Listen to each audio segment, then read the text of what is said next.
اللہ رب العزت کی حمد و ثنا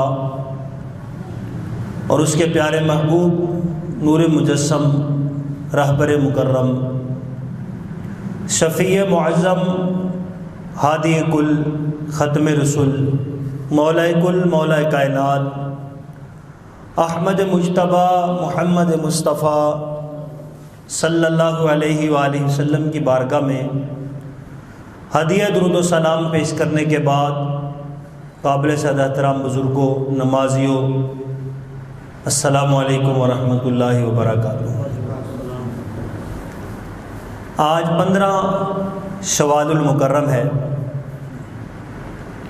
15 شوال کو سید الشہداء ایک بہت بڑے دلیر، بہت بڑے جرنیل، نبی پاک صلی اللہ تعالیٰ علیہ وسلم کی محبت کے خاص محور، ان کی آج شہادت کا دن ہے۔ دنیا کے اندر لاکھوں مسلمان شہید ہوئے، اس میں کوئی شک نہیں ہے کہ سب نے حق وفا ادا کیا۔ آج بھی جو فلسطین کے اندر شہید ہو رہے ہیں، سارے شہیدوں کی عظمتوں کو ہم سلام پیش کرتے ہیں۔ روئے زمین کے اوپر ایک شہید ایسا ہے جس کو اللہ اور اس کے رسول نے سید الشہداء کہا ہے۔ قیامت والے دن سارے شہیدوں کے قافلے کا جو سردار ہوگا، جس کے ہاتھ کے اندر شہیدوں کی سرداری کا جھنڈا ہوگا، آج اس ہستی کی شہادت کا دن ہے، اس کا آج تذکرہ ذکر خیر کیا جائے گا۔ اللہ کے محبوب صلی اللہ تعالی وسلم نے انہیں اسد اللہ و اسد رسولہ، یعنی اللہ کا اور اللہ کے رسول کا شیر، یہ لقب عطا فرمایا ہے۔ نبی پاک صلی اللہ تعالی علیہ وسلم کے پیارے چچا جان حضرت سیدنا امیر حمزہ رضی اللہ تعالیٰ عنہ آج کے دن شہید ہوتے ہیں۔ جنگ بدر کے میدان کے اندر آپ کی شہادت ہوتی ہے۔ سیدنا امیر حمزہ رضی اللہ تعالیٰ عنہ بہت جلد ہی دائرہ اسلام کے اندر داخل ہوئے۔ واقعہ یوں ہوا، ایک دن حضور صلی اللہ علیہ وآلہ وسلم صفا پہاڑی پہ تشریف فرما تھے۔ ابو جہل وہاں سے گزرا، اس کی نظر جب حضور پہ پڑی، حسد کی، بغض کی آگ اندر جو بل رہی تھی، جو اندر لاوا تھا بغض کا، وہ پھٹ پڑا۔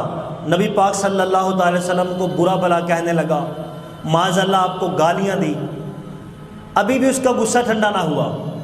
ابو جہل کے ہاتھ کے اندر ڈنڈا تھا، نبی پاک صلی اللہ تعالی علیہ وسلم کے نازک بدن کے اوپر وہ چلانے لگا۔ حضور علیہ الصلوۃ والسلام کے جسم اطہر سے خون نکلا۔ حضور نے یہ سارا ظلم بڑے اطمینان اور صبر کے ساتھ برداشت کیا، اف تک نہ کہی، آپ بیٹھے رہے۔ ابو جہل پہاڑی سے اترا، اپنا غصہ ٹھنڈا کر کے آگے مکہ شریف، کعبہ شریف ہے، وہاں پہ کافروں کے بڑے بڑے سردار بیٹھتے تھے، محفلیں سجتی تھی، وہاں جا کے بیٹھ گیا۔ ایک عورت یہ منظر دیکھ رہی تھی۔ نبی پاک صلی اللہ تعالی وسلم کے چچا حضرت امیر حمزہ، انہوں نے ابھی کلمہ نہیں پڑھا تھا، وہ شکار پہ گئے ہوئے تھے۔ ان کی یہ عادت تھی، جب وہ شکار سے واپس آتے تھے تو پہلے کعبہ میں آتے تھے، آگے کعبہ کا طواف کرتے تھے، زیارت کرتے تھے، پھر جو وہاں پہ محفلیں لگی ہوتی تھی ان میں آ کے بیٹھتے تھے، دعا سلام کرتے تھے، کچھ وقت وہاں پہ گزار کے پھر گھر جاتے تھے۔ جب شکار سے سیدھا واپس پہنچے، صفا پہاڑی کے پاس پہنچے، تو اس عورت نے، جس نے یہ منظر دیکھا تھا، سارا واقعہ بتایا۔ کہا تیرے بھتیجے کے ساتھ ابو جہل نے آج یہ سلوک کیا ہے، اور تیرا بھتیجا اف تک نہ کی، صبر کرتا ہوا اسی طرح لہو لہان جسم کے ساتھ خون جاری تھا، اپنے گھر واپس چلا گیا ہے۔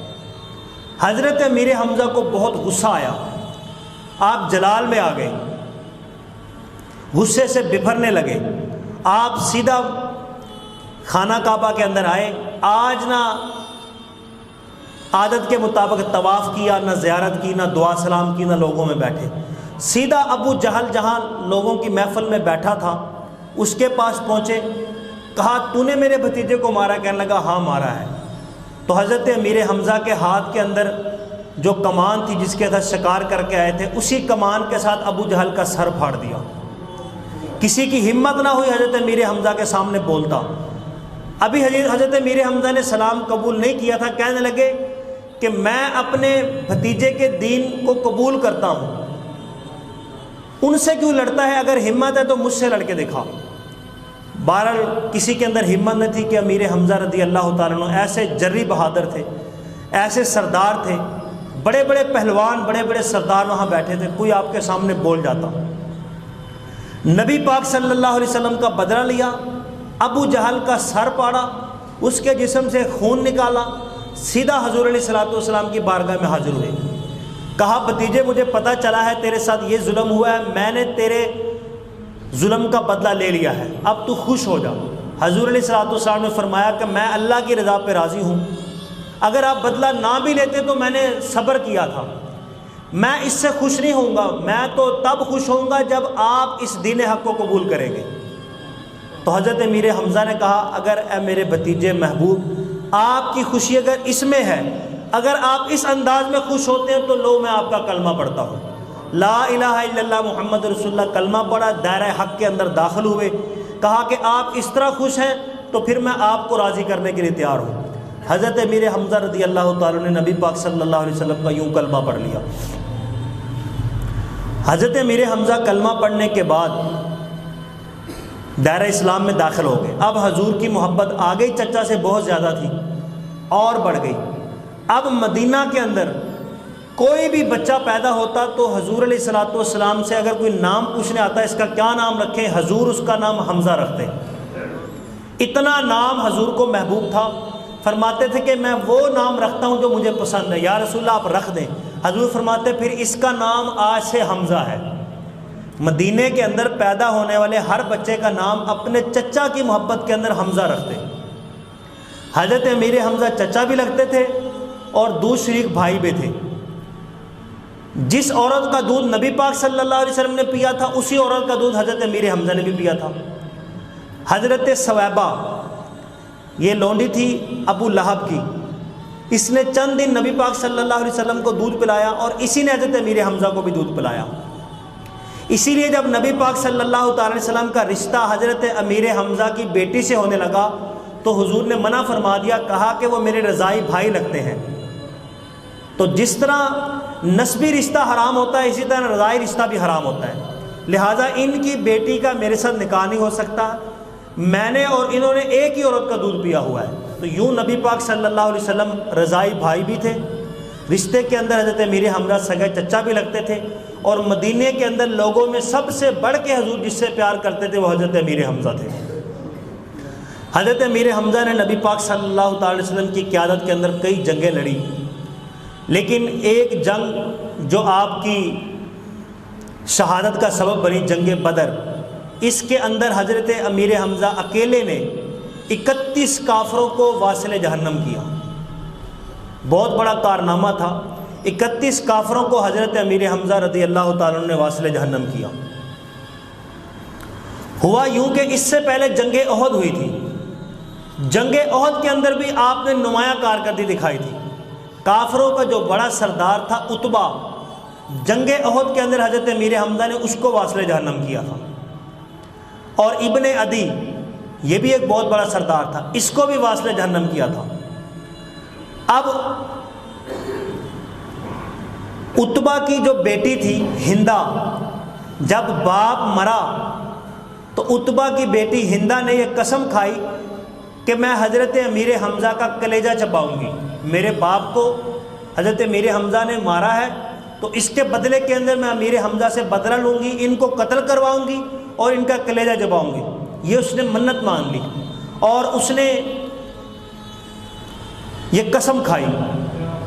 اور ادھر ابن عدی جس کو حضرت امیر حمزہ نے واصل جہنم کیا تھا جنگ احد کے اندر، اس کا بھتیجا تھا جبیر بن موتم، انہوں نے بھی کلمہ نہیں پڑھا تھا، یہ بعد میں کلمہ پڑھ کے مسلمان ہو گئے تھے۔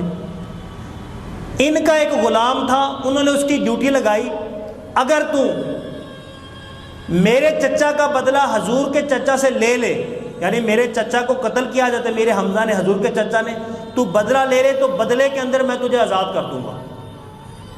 وحشی بن حرب، یہ وحشی النسل تھا، حبشی شخص تھا، یہ بہت لمبا چوڑے قد کا یہ انسان تھا، غلام تھا، بڑا بلا کا نشانے باز تھا اور جنگ کے اندر بڑی مہارت رکھتا تھا۔ جبیر بن موطن نے کہا کہ میرے چچا کا بدلہ نبی کے چچا سے لے لے، میں تجھے آزاد کر دوں گا۔ اب اس نے یہ آفر قبول کی۔ ادھر ہندہ نے بھی رابطہ کیا، اس نے کہا کہ میرے باپ کو حضرت امیر حمزہ نے مارا ہے، اگر تو میرے باپ کا بدلہ حضور کے چچا سے لے لے، ان کو قتل کر کے ان کا کلیجہ نکال کے مجھے دے دے، میں منہ مانگی رقم بھی تجھے دوں گی، اتنا سونا اتنا چاندی دوں گی کہ آنے والی تیری نسلیں بیٹھ کے کھائیں گی۔ بہت بڑا انعام رکھا، اس نے انعام کے لالچ کے اندر یہ آفر قبول کی اور حضرت امیر حمزہ رضی اللہ تعالیٰ عنہ کو معاذ اللہ شہید کرنے کے لیے عملی طور کے اوپر وہ تیار ہو گیا۔ اس نے کہا اب جب بھی اسلام اور کفر کی لڑائی ہوگی، جب بھی اسلام اور کفر کا ٹاکرا ہوگا، میں حضرت امیر حمزہ کو شہید کروں گا۔ جنگ احد کے بعد ہوتی ہے جنگ بدر۔ جنگ بدر کے اندر کفار 3000 کا لشکر لے کے میدان جنگ بدر کے اندر پہنچ جاتا ہے، بڑا اسلحہ ہوتا ہے، بڑے جنگی بہادر ان کے پاس ہوتے ہیں۔ ادھر مسلمانوں کی طرف سے بھی لشکر پہنچ جاتا ہے جنگ بدر کے اندر، حضرت امیر حمزہ رضی اللہ تعالیٰ عنہ بھی موجود ہوتے ہیں۔ اب ہمیشہ سے اسلام کا یہ المیہ رہا ہے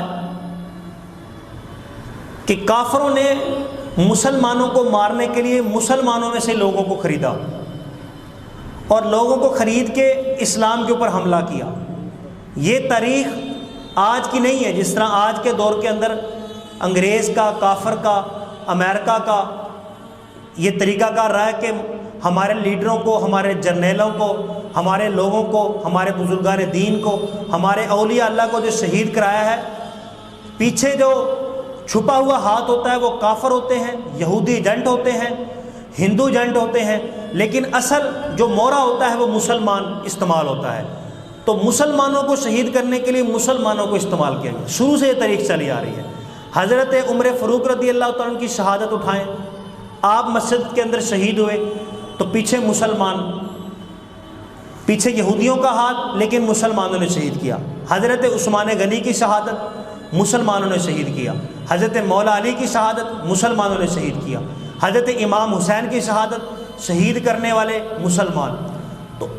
تو صحابہ کرام کی لسٹ اٹھائیں، اہل بیت اطہار کی لسٹ اٹھائیں، شہیدوں کے اندر جرنیلوں کے، اولیاء اللہ کے، بزرگان دین کے تذکرے پڑھیں، تو شروع کے اندر یہ اسلام کے ساتھ یہ المیہ رہا ہے، اسلام کی تاریخ کے اندر یہ بات رہی ہے کہ مسلمان استعمال ہوتے آئے ہیں۔ حضرت امیر حمزہ رضی اللہ تعالیٰ عنہ کے قتل کے اندر بھی اسی طرح ہوا کہ مسلمان بیچ میں استعمال ہوئے۔ اب جنگ بدر کا میدان سج گیا، کافروں کا بہت بڑا سردار سبا بن عبد العزا بہت مضبوط جسم کا مالک تھا، بہت بڑا طاقتور تھا، ان کا سپہ سالار تھا کافروں کا، ان کا 3000 کا جو لشکر تھا سارے فوجیوں کا سردار تھا۔ جنگ کے اندر، میدان جنگ کے اندر گرجتا ہوا آیا، للکارنے لگا کہ مسلمانوں میں سے ہے کہ جس نے ماں کا دودھ پیا میرا مقابلہ کرے۔ حضرت امیر حمزہ نے جب اس کی یہ پکار سنی، اس کے چیلنج کو قبول کرتے ہوئے بجلی کی طرح میدان جنگ کے اندر چھلانگ لگائی اور ایک ہی وار کے ساتھ اس کو واصل جہنم کر دیا۔ ایک ہی وار کے اندر اس کے ٹکڑے جب کیے تو کفار لرز گئے، ان کی صفوں کے اندر بھگدڑ مچ گئی، ہائے ہمارا سردار مارا گیا، اب کیا کریں۔ اب یہ حملہ ہوا، ان کی آنکھوں کے آگے اندھیرا ہو گیا، ان کو کچھ سمجھ نہ لگی، انہوں نے اندھا دھند تیر اندازی شروع کر دی۔ حضرت امیر حمزہ رضی اللہ تعالیٰ عنہ ایک پہاڑی کے اوپر تھے، تیر اندازی کرتے کرتے پتھر سے آپ کا پاؤں پھسلا، پشت کے بل آپ نیچے گرے، تو جب آپ نیچے گرے تو آپ کے جسم مبارک سے یہ تیمم مبارک اٹھ گیا، پیٹ ننگا ہو گیا، کپڑا اوپر ہوا۔ تو اب اس جنگ کے اندر کفار کی طرف سے وہ جو حبشی آیا ہوا تھا، جس کا ٹارگٹ، جس کا مقصد صرف حضرت امیر حمزہ کو مارنا تھا، آپ کو شہید کرنا تھا، وہ بالکل چھپتا چھپاتا آپ کے قریب پہنچ چکا تھا۔ تو تیر انداز پہلے ہی وہ بہت بڑا تھا، نشانے باز تھا، بلا کا ماہر تھا، اس نے حضرت امیر حمزہ رضی اللہ تعالیٰ عنہ کے ناف کا نشانہ لے کے اپنا نیزہ مارا پورے زور کے ساتھ۔ آپ کی ناف کے نیچے سے وہ نیزہ آر پار ہوتا ہوا دوسری طرف سے نکل گیا۔ حضرت امیر حمزہ رضی اللہ تعالیٰ عنہ بری طرح شہید ہوئے، زخمی ہوئے، زمین پہ تشریف لے آئے۔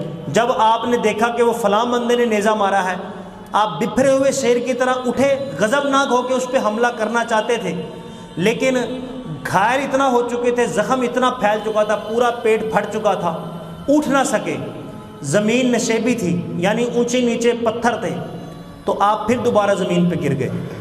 اب کفار یہ منظر دیکھ رہے تھے لیکن کوئی بھی قریب آنے کی طاقت نہیں رکھتا تھا۔ ادھر حبشی چٹان کے پیچھے چھپ کے بیٹھا یہ منظر دیکھ رہا تھا اور پاس جانے کی طاقت نہیں رکھتا تھا، کیونکہ اس نے وہ وعدہ کیا ہوا تھا کہ میں آپ کا کلیجہ نکال کے لاؤں گا، تو معاذ اللہ اب آپ کا جسم کاٹنے کے لیے بیٹھا ہوا تھا لیکن آگے آنے کی ہمت نہ تھی۔ پھر اس نے ایک پتھر اٹھایا، حضرت امیر حمزہ کے جسم پہ مارا، تو ڈرتے ہوئے مارا کہ اگر حرکت ہوئی تو یہ زندہ ہوں گے، اگر حرکت نہ ہوئی تو پھر یہ شہید ہو چکے ہوں گے۔ تو پتھر مارا تو آپ کے جسم سے روح مبارک پرواز کر چکی تھی، آپ شہید ہو چکے تھے۔ اب یہ پاس آیا، ہندا جو تھی اپنے باپ کا بدلہ لینے کے لیے یہ بھی بے تاب تھی، یہ بھی نیچے اتری پہاڑی سے۔ ان دونوں نے مل کے، ان کے پاس بڑے بڑے خنجر تھے، آلات تھے، حضرت امیر حمزہ رضی اللہ تعالیٰ عنہ کا بڑی بے دردی کے ساتھ مسلح کیا۔ نبی پاک صلی اللہ تعالی وسلم کی آنکھوں کے سامنے جب یہ منظر آتا تھا، حضور علیہ الصلوۃ والسلام ہچکیاں لے لے کے روتے تھے۔ زندگی کے اندر نبی پاک صلی اللہ علیہ وسلم کبھی اس انداز میں نہیں روئے جب نبی پاک صلی اللہ علیہ وسلم اپنے چچا کو یاد کر کے روتے تھے۔ ہچکیاں آتی تھی اور کتنی دیر تک حضور کی ہچکیاں رکتی نہ تھی۔ تو حبشی نے اور ہندا نے مسلح کرنا شروع کیا، آپ کے کان مبارک کاٹے، آپ کی آنکھوں کے اندر نیزہ مار کے آنکھیں پھوڑی، وہ آنکھیں باہر نکالی، آپ کا ناک کاٹا۔ اب ہندا کے پاس ایک ہار تھا، ہار کے اندر سارے جسم پروری تھی، جتنے آزاد تھے کاٹ کاٹ کے ہار کے اندر ڈالتی جا رہی تھی۔ ناک مبارک کاٹا، لب مبارک کاٹے، آپ کے دانت مبارک توڑے، آپ کی زبان مبارک باہر نکال کے وہ بھی کاٹی، ہاتھوں کی انگلیاں کاٹی، پاؤں کی انگلیاں کاٹی، آپ کا سینہ چیرا، اس کے اندر سے وہ دل مبارک جس کے اندر نبی کی محبت تھی، نبی کا عشق تھا، وہ دل مبارک کے ٹکڑے کیے، کلیجہ نکالا، آپ کا جگر نکالا، تو جسم کے سارے اعضاء نکال کے ہار کے اندر پروئے اور اپنے گلے کے اندر ڈال کے خوشی سے اچھلنے لگی کہ میں نے اپنے باپ کا بدلہ لے لیا ہے۔ ادھر کافی دیر گزر چکی تھی، نبی پاک صلی اللہ تعالی وسلم نے فرمایا کہ حضرت امیر حمزہ سبا بن عزا کے مقابلے میں گئے تھے، ابھی تک واپس نہیں آئے۔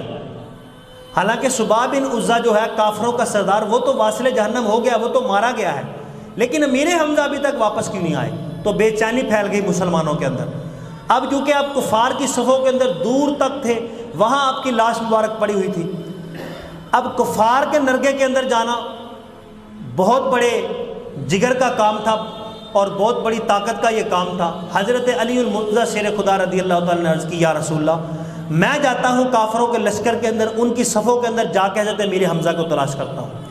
اب حضرت مولا مشکل کشا تلوار لے کے نکلے، کافروں کو ہٹاتے ہوئے، ان کو مارتے ہوئے، ان کی گردنیں کاٹتے ہوئے، ان کی صفوں کو چیرتے ہوئے، ان کے اندر ان کی صفوں میں پہنچے تو حضرت امیر حمزہ کی جب لاش دیکھی تو آپ بھی چیخیں مار کے رونے لگے۔ تو آپ سے رہا نہ گیا، آپ حضور علیہ الصلوۃ والسلام کی بارگاہ میں آئے اور آ کے نبی پاک صلی اللہ تعالی وسلم کی خدمت میں سارا واقعہ عرض کیا، یا رسول اللہ فلاں جگہ پہ لاش مبارک اس انداز میں پڑی ہے۔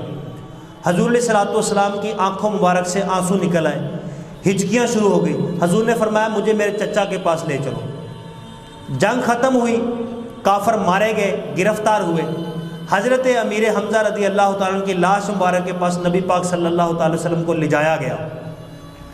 اب حضور علیہ الصلوۃ والسلام نے جب یہ منظر دیکھا تو آپ سے رہا نہ گیا، بڑی دیر تک روتے رہے۔ اب ایک کہرام مچا ہوا تھا، صحابہ بھی چیخیں مار کے رو رہے تھے، فرشتے آسمانوں سے اتر رہے تھے، اللہ قرآن کی آیتیں نازل فرما رہا تھا، وَلَا تَحْسَبَنَّ الَّذِينَ قُتِلُوا فِي سَبِيلِ اللَّهِ أَمْوَاتًا۔ اے صحابہ یہ منظر دیکھنے والوں یہ نہ سمجھو یہ جو مرے ہیں اللہ کی راہ کے اندر یہ اس دنیا سے چلے گئے ہیں، مر گئے ہیں، نہیں۔ وَلَا تَحْسَبَنَّ الَّذِينَ قُتِلُوا فِي سَبِيلِ اللَّهِ أَمْوَاتًا، یہ جو ہماری راہ کے اندر گئے ہیں ان کو مردہ گمان نہ کرنا، یہ اب بھی مرنے کے بعد بھی زندہ ہیں۔ 70 شہید ہوئے تھے، نبی پاک صلی اللہ تعالی وسلم نے 70 شہیدوں کی طرف اشارہ کر کے کہا، اے میرے صحابہ گواہ ہو جاؤ، ان کی شہادتوں کا میں گواہ ہوں، اور اپنے چچا کی شہادت کا میں گواہ ہوں، قیامت والے دن یہ سارے شہیدوں کا سردار ہوگا، یہ سید الشہداء ہوگا۔ تو حضور علیہ الصلوۃ والسلام نے آپ کو سید الشہداء کا لقب دیا۔ اب یہ منظر بنا ہوا تھا، نبی پاک صلی اللہ تعالی وسلم تشریف فرما تھے، ادھر حضرت امیر حمزہ رضی اللہ تعالیٰ عنہ کی بہن حضرت صفیہ جو نبی پاک صلی اللہ علیہ وسلم کی پھپھی لگتی تھی وہ بھی تشریف لے آئی۔ حضور علیہ الصلوۃ والسلام نے اپنے کزن پھپھی کے جو بیٹے تھے حضرت زبیر، ان کو کہا کہ اپنی والدہ کو دور پیچھے ہی روک لو، اگر تمہاری والدہ نے یہ منظر دیکھ لیا یا پاگل ہو جائیں گی یا پھر ان کی روح جسم سے پرواز کر جائے گی، اپنے بھائی کو اس حالت میں نہیں دیکھ سکتی۔ تو جب نبی پاک صلی اللہ علیہ وسلم حضرت زبیر سے یہ گفتگو کر رہے تھے، حضور کی یہ گفتگو حضرت صفیہ جو پھپھی تھی ان کے کانوں میں پڑ گئی۔ وہ حضور کے قریب آئی، کہا یا رسول اللہ، جو کلمہ میں نے پڑھا ہے اس کلمے کا واسطہ دیتی ہوں، مجھے بھائی کی زیارت کرنے دو، مجھے اپنے بھائی کی لاش دیکھنے دو، میں بے صبری کا مظاہرہ نہیں کروں گی۔ اگر انہوں نے صبر کیا ہے، جس ماں کا انہوں نے دودھ پیا ہے میرے حمزہ کا، اسی ماں کا میں نے بھی پیا ہے، اگر یہ صبر کر گئے ہیں تو میں بھی بے صبری نہیں کروں گی، میں بھی صبر کا مظاہرہ کروں گی، بلکہ میں تو اللہ کی بارگاہ کے اندر یہ شکر ادا کروں گی، کل قیامت تک لوگ مجھے امیر حمزہ کی بہن کہہ کے پکاریں گے، سید الشہداء کی بہن ہونے کا مجھے شرف ملے گا۔ تو نبی پاک صلی اللہ تعالی وسلم نے اجازت دی، حضرت صفیہ نے منظر دیکھا تو آپ بھی رو پڑی۔ اب نبی پاک صلی اللہ تعالی علیہ وسلم نے شہداء کی لاش مبارک کو اکٹھا کیا، حضور علیہ الصلوۃ والسلام نے جنازے پڑھے۔ حضرت امیر حمزہ رضی اللہ تعالی عنہ کا جنازہ 70 مرتبہ پڑھا گیا۔ انداز نبی پاک صلی اللہ تعالی وسلم کا یوں تھا، حضرت امیر حمزہ کا سب سے پہلے آپ نے جنازہ پڑھا، اس کے بعد ایک شہید لایا جاتا تھا، حضور کے آگے رکھا جاتا تھا، حضور جنازہ پڑھتے تھے، اس کی لاش مبارک ہٹا دی جاتی تھی، اگلا شہید لایا جاتا تھا، حضور اس کا جنازہ پڑھتے تھے، پھر ہٹا دیا جاتا تھا، پھر اگلا شہید لایا جاتا تھا، لیکن حضرت امیر حمزہ کی لاش مبارک وہی پڑی رہتی تھی، یعنی ہر شہید کے جب جنازہ پڑھا جاتا تھا، ہر شہید کے ساتھ ہر مرتبہ حضرت امیر حمزہ کا دوبارہ جنازہ پڑھا جاتا تھا۔ تو یوں نبی پاک صلی اللہ تعالی وسلم نے آپ کا 70 مرتبہ نماز جنازہ پڑھا، سید الشہداء کا لقب عطا فرمایا۔ اور پھر بڑی بات یہ کہ حضرت امیر حمزہ کی گواہی نبی پاک صلی اللہ تعالی وسلم نے خود دی، کہا کہ ان کا گواہ میں ہوں، یہ قیامت والے دن سید الشہداء ہے، جب شہیدوں کا قافلہ میدان محشر کے اندر پہنچے گا، ان کا جو سردار ہوگا شہیدوں کا، وہ سب سے آگے حضرت امیر حمزہ ہوگا۔ حالانکہ جب کوئی مرتا ہے تو وصیت کر کے جاتا ہے میرا جنازہ فلاں پڑھائے فلاں پڑھائے، لیکن کتنی خوش قسمتی حضرت امیر حمزہ رضی اللہ تعالیٰ عنہ کو قبر کے اندر بھی حضور نے اتارا، آپ کو کفن بھی حضور نے دیا، آپ کا جنازہ بھی حضور نے پڑھا۔ اور پھر جب قیامت والے دن میدان محشر ہوگا، زمین تانبے کی ہوگی، سورج سوا نیزے پہ ہوگا، آگ برسا رہا ہوگا، لوگ پسینے سے شربور ہوں گے، اپنے پسینے کے اندر ڈبکیاں کھا رہے ہوں گے، نفسا نفسی کا عالم ہوگا۔ تو جب شہید اللہ کی بارگاہ میں پیش کیے جائیں گے، اللہ ان سے گواہیاں طلب کرے گا، مولا مشکل کشا آئیں گے، یا اللہ میں تیری راہ کے اندر شہید ہوا، اللہ گواہ مانگے گا، تو حضرت علی کہیں گے اے اللہ کوفہ کی جامع مسجد کا مسلح میری شہادت کا گواہ ہے، اپنی گواہی مسلح گواہی کے اندر پیش کریں گے۔ حضرت عثمان غنی آئیں گے، اللہ تبارک و تعالیٰ گواہی مانگے گا، حضرت عثمان غنی قرآن آگے کر دیں گے، اے اللہ تیرا قرآن میری شہادت کی گواہی ہے۔ حضرت امام حسین آئیں گے تو حضرت امام حسین سے اللہ گواہی مانگے گا، میدان کربلا کے ذرے اٹھا کے ریت اٹھا کے پیش کر دیں گے، اے اللہ یہ کربلا کے ذرے، یہ تپتا ریگستان میری شہادت کا گواہ ہے۔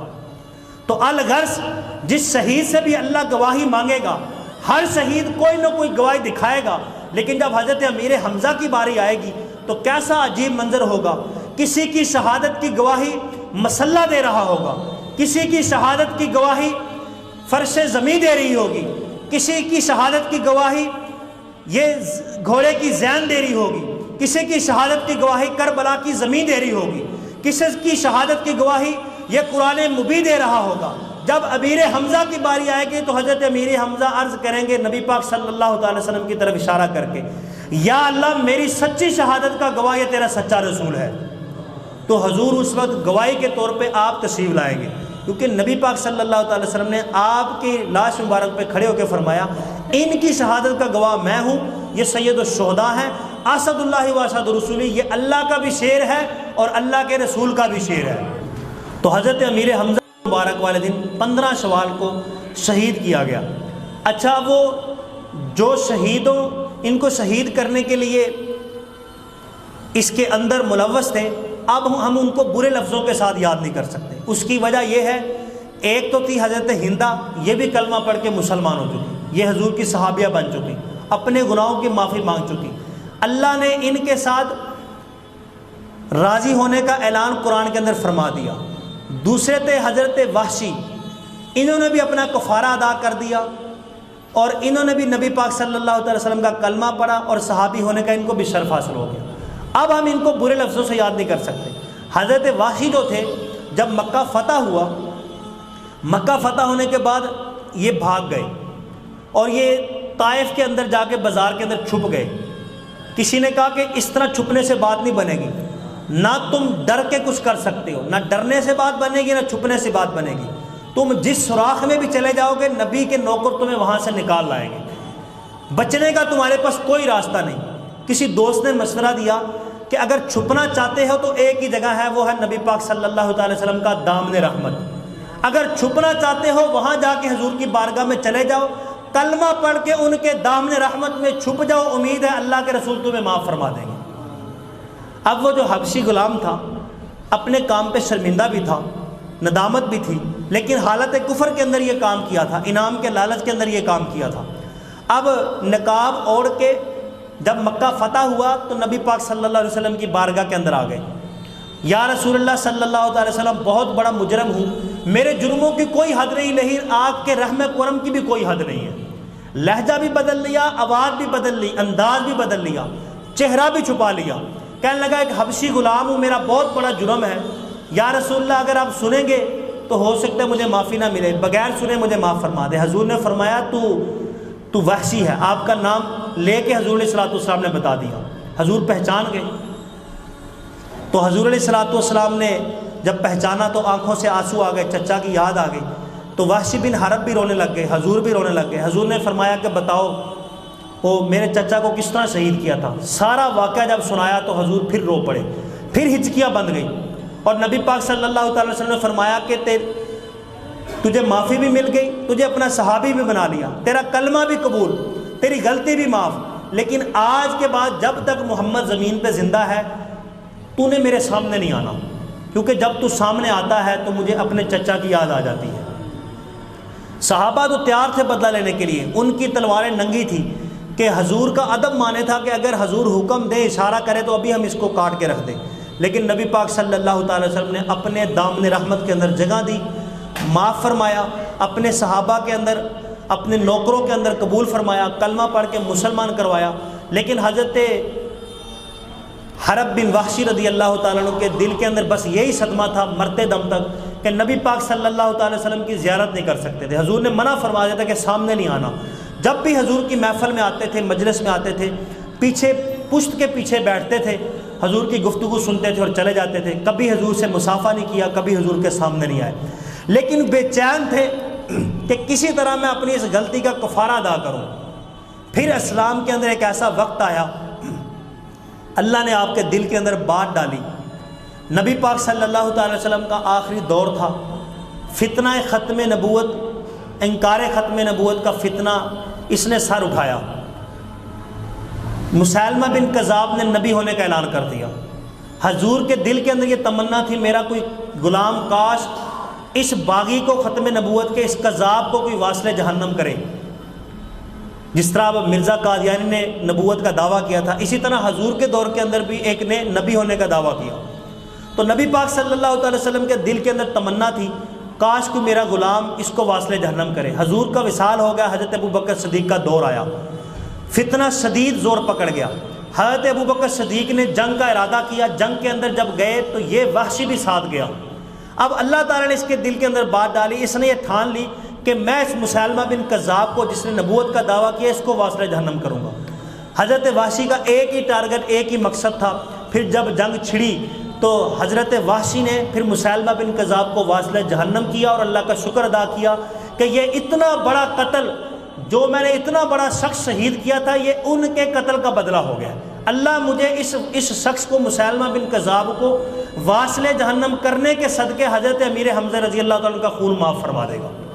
پھر جو دل کا بوجھ تھا وہ ختم ہو گیا اور کلمہ پڑھ کے آپ مسلمان ہو چکے تھے، حضور کے صحابی تھے، اب ہم ان کو برے لفظوں سے یاد نہیں کر سکتے۔ ادھر حضرت ہندہ جنہوں نے حضرت امیر حمزہ رضی اللہ تعالیٰ عنہ کا مسئلہ کیا تھا اور ان کا کلیجہ مبارک چبایا تھا، وہ بھی نبی پاک صلی اللہ تعالیٰ علیہ وسلم کی صحابیہ بن چکی تھی، حضور کے ساتھ رشتہ داری ہو چکی تھی، ان کی بیٹی نبی پاک صلی اللہ تعالیٰ علیہ وسلم کی بیوی بن چکی ہیں، اور اب ہم ان کو بھی برے لفظوں سے یاد نہیں کر سکتے۔ اب دیکھیں بزرگان دین کے تبرکات، ان کے جسم کی برکتیں، ان کے جسم سے لگے ہوئی چیزیں کتنی بڑی نسبت ہے، کتنا بڑا کام دکھاتی ہیں۔ ہندہ نے کلمہ نہیں پڑھنا تھا، تاریخوں کے اندر یہ لکھا ہوا ہے کہ ہندہ کو جو کلمہ نصیب ہوا اس کی صرف وجہ یہ تھی کہ حضرت امیر حمزہ رضی اللہ تعالیٰ عنہ کے جسم کے جو ٹکڑے تھے آپ کے اعضاء مبارک اس کے جسم کے ساتھ لگ چکے تھے۔ اب اللہ تعالیٰ کی غیرت کو یہ گوارا نہیں تھا کہ میرے ایک صحابی، میرے ایک شیر، میرے نبی کے غلام اور میرے نبی کے محبت والے ایک سچے عاشق رسول کا کہ جسم کے ٹکڑے اعضاء مبارک اس کے جسم کے ساتھ لگ گئے، اب یہ کافر رہے اور اس کو جہنم کی آگ چھوئے، اللہ کو یہ گوارا نہیں تھا۔ اللہ تبارک و تعالی نے اس جسم مبارک کے اعضاء لگنے کی برکت سے ہندہ کے پکڑنے کے صدقے اللہ تبارک و تعالی نے ہندہ کو کلمہ نصیب فرما دیا۔ اب ہندہ بھی کلمہ پڑھ کے مسلمان ہو گئے۔ تو آج کے دن سیدنا امیر حمزہ رضی اللہ تعالیٰ عنہ 15 شوال المکرم کو شہید ہوئے، جمعہ مبارک کا دن تھا۔ نبی پاک صلی اللہ تعالیٰ علیہ وسلم کو انتہائی محبت تھی۔ حضرت امیر حمزہ کا جب تذکرہ سنتے تو ہچکیاں لے کے روتے۔ مدینے کے اندر جو بچہ پیدا ہوتا تو حضور اس کا نام حمزہ رکھتے، اتنی محبت تھی نبی پاک صلی اللہ تعالیٰ علیہ وسلم کو۔ ہر جمعہ مبارک کو حضرت امیر حمزہ کی قبر پہ تشریف لے جاتے، وہاں کھڑے ہو کے سلام پیش کرتے اور دعا مانگ کے آتے۔ اور حضور علیہ الصلوۃ والسلام نے فرمایا یہ جو خشک ملا جو مرد ہے اس کو مردہ سمجھتے ہیں، حضور نے فرمایا ان کو کوئی مردہ نہ سمجھے، قیامت تک جو بھی میرا امتی جہاں سے بھی ان کو سلام پیش کرے گا امیر حمزہ اس کے سلام کا جواب دیں گے۔ اگر ہم مدینے نہیں جا سکتے، یہاں سے بھی اپنا سلام عقیدت، سلام محبت ان کی بارگاہ میں پیش کریں تو آج بھی سیدنا امیر حمزہ ہمارے سلام کا جواب دیتے ہیں۔ اور بزرگان دین نے اور اہل عشق نے اپنی کتابوں کے اندر یہ لکھا ہے، آج بھی جو امیر طیبہ ہے، روحانی حاکم، مدینے کا کنٹرول جس کے ہاتھ کے اندر ہے، جو مدینے کا گورنر ہے اور مدینے کا جو ابدال ہے، آج بھی سیدنا امیر حمزہ ہے۔ بزرگ فرماتے ہیں نبی پاک صلی اللہ تعالی وسلم کے روضہ مبارک پہ جب حاضری کا موقع ملے تو حضور کی بارگاہ میں حاضری دینے سے پہلے بندے کو چاہیے حضرت امیر حمزہ رضی اللہ تعالیٰ عنہ کے مزار پہ حاضر ہو۔ جو نبی پاک صلی اللہ تعالی وسلم کی بارگاہ میں درخواست پیش کرنی ہے پہلے امیر حمزہ کی بارگاہ میں درخواست پیش کرے، کیونکہ درخواست کی منظوری اور درخواست پہ جو موریں لگتی ہیں وہ سارے امیر حمزہ رضی اللہ تعالیٰ عنہ کے دربار سے لگتی ہیں۔ وہاں پہ پہلے عرضی پیش کرو، وہاں سے مہر لگواؤ، پھر نبی کی بارگاہ میں پیش کرو، وہ درخواست تمہاری قبول ہی قبول ہے۔ تو اس لیے بزرگ فرماتے ہیں امیر طیبہ اس وقت جو روحانی حاکم ہے مدینے کے وہ امیر حمزہ ہیں، وہاں پہ کھڑے ہو کے جو بھی دعا مانگی جائے اللہ قبول فرماتا ہے۔ بزرگان دین نے یہاں تک لکھا ہے اگر کسی کے اولاد نہیں ہوتی حضرت امیر حمزہ رضی اللہ تعالیٰ عنہ کے مزار پہ جا کے حاضری دے اس نیت سے اور جا کے وہاں دعا مانگے، اللہ تبارک و تعالیٰ اس حاضری دینے کی برکت سے اس کی جھولی ہری فرما دے گا۔ اور آپ کے روزے پہ کھڑے ہو کے جو سلام پیش کرتا ہے اس عاشق کے سلام کا جواب دیتے ہیں۔ کتابوں کے اندر سینکڑوں واقعات لکھے ہیں، بعض لوگوں نے ان کے سلام کا جواب اتنی بلند آواز سے سنا کہ لوگوں نے خود اپنے کانوں کے اندر آواز کو محسوس کیا۔ تو سیدنا امیر حمزہ رضی اللہ تعالیٰ عنہ کے اللہ تبارک و تعالیٰ ہمیں محبت عقیدت نصیب فرمائے۔ اللہ تبارک و تعالیٰ ان کی بارگاہ کے اندر ان کا تذکرہ پیش کرنے کا صدقہ قیامت والے دن ان کی شفاعت نصیب فرمائے۔ وآخر دعوانا الحمدللہ۔